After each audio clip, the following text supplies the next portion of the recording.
What's up? This is Trax, and we're going to be breaking down some of my favorite chains from On The Rocks.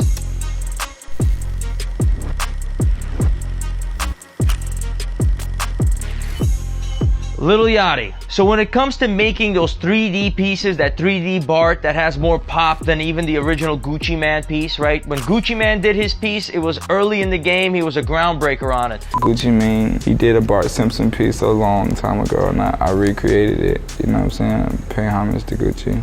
But of course, as time goes on, whether it's cars or fashion, things evolve. Now when Yachty made this piece, he's got a boat on the back, which is one of his namesakes, and the model maker gave it some fluff, some pop. He went with a little bit of a gallery back, which means that it's not a solid back. You could see inside the piece.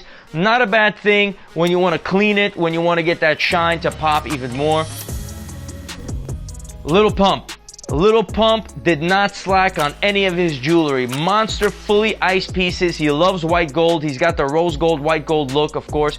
Big diamonds in the eyes, fully iced dreads. You know, that's the look he loves. And Icebox did a good job for him. He spent millions of dollars on this piece. But the one that's the flyest out of all of them, he's got multicolored chains, he's got everything. But the drug addict piece done by El Yachty, with the specialized chain and the different pills, the Superman pill, all sorts of pills are being gobbled up over there.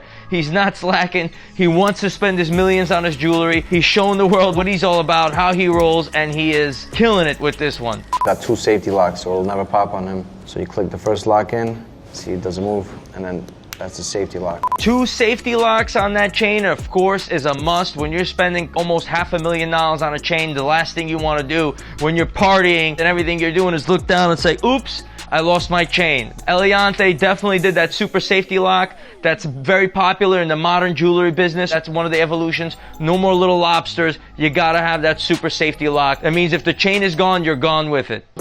Quavo.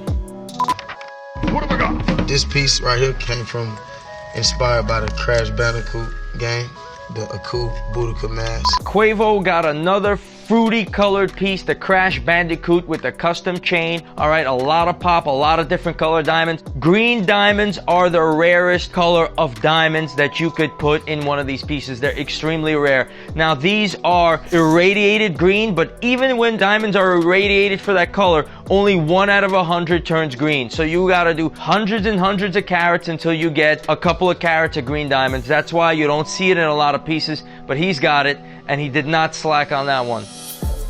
Offset. Offset has the Trap House piece, another complicated, interesting, revolutionary piece that set monstrous amounts of trends, went viral, customized diamond chain on that. Now, of course, you got the Trap House with the characters inside, with the hinge popping open, all right? You got a stove in there, a rose gold stove, a rose gold pot, you got a money bag. This was $250. A quarter. These are all complexities of the jewelry business. It's not just about fully iced. It's not just about diamonds and gold. It's also about craftsmanship. 3-dimensional, that means they had to assemble the walls, assemble the roof, set up the inside, put it all together, polish it, make sure the inside is clean. It's harder to do than it looks, okay? Gucci Mane. Gucci Mane is a diamond jewelry legend. He did all the cartoon pieces, he set all those trends, but now he graduated to something clean and classy, but the price tag just went up, right? The big pointers are 10 times more rare every time you go a diamond size up. Okay, this bracelet right here is like another tennis bracelet, rose gold, with charms hanging on there I got made. But then I went back and got the chain made with it. You're looking at another like $250,000. So every time you go a diamond size up, the diamonds become 10 times more rare and 10 times the price. You could get the smaller diamonds for $1,000 a carat. The diamonds he's using there are no less than $6,000 to $14,000 a carat per stone. So you do the math, count the stones, count the numbers, and you're gonna see millions of dollars spent on elite diamond pieces. Waka Flocka Flame.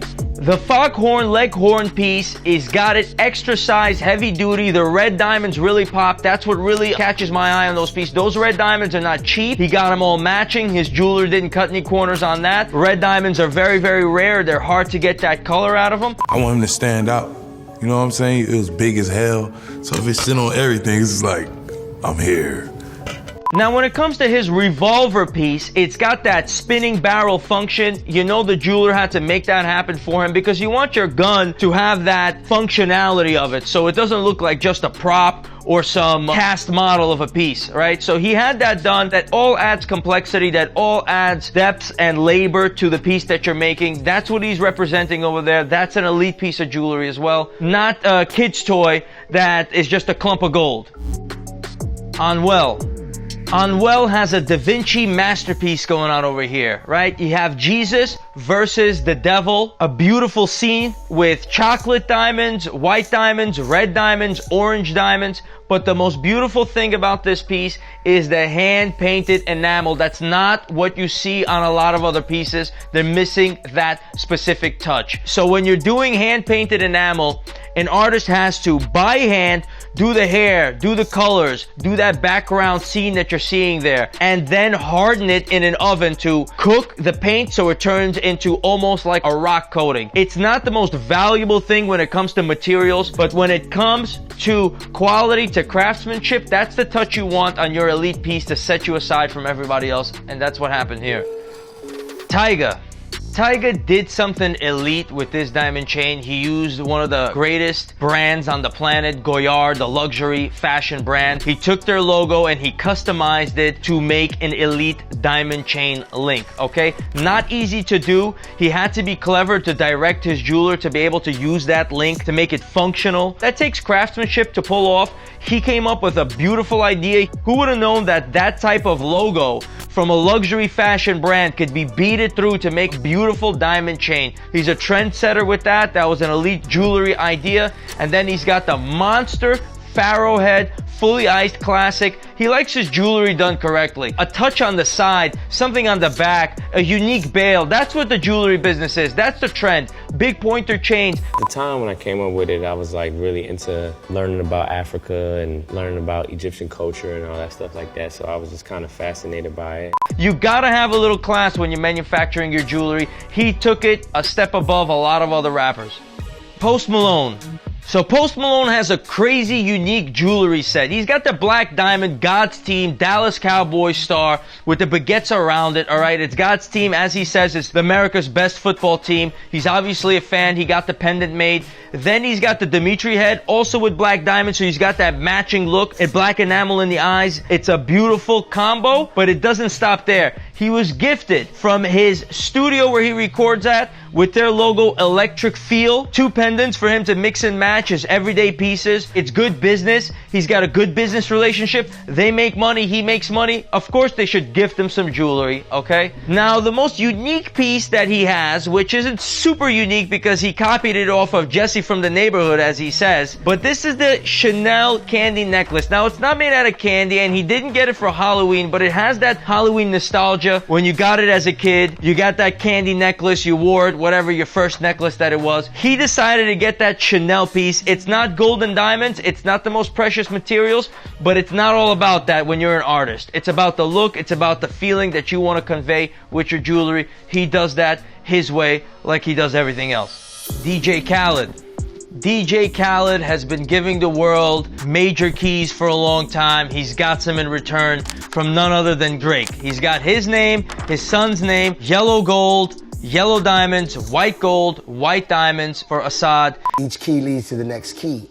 You know, I got the keys. He says everything is for his son. I believe him, right? He's got a beautiful jewelry collection. I'm sure he's gonna pass it on to his son. He's got a sacred Allah pendant.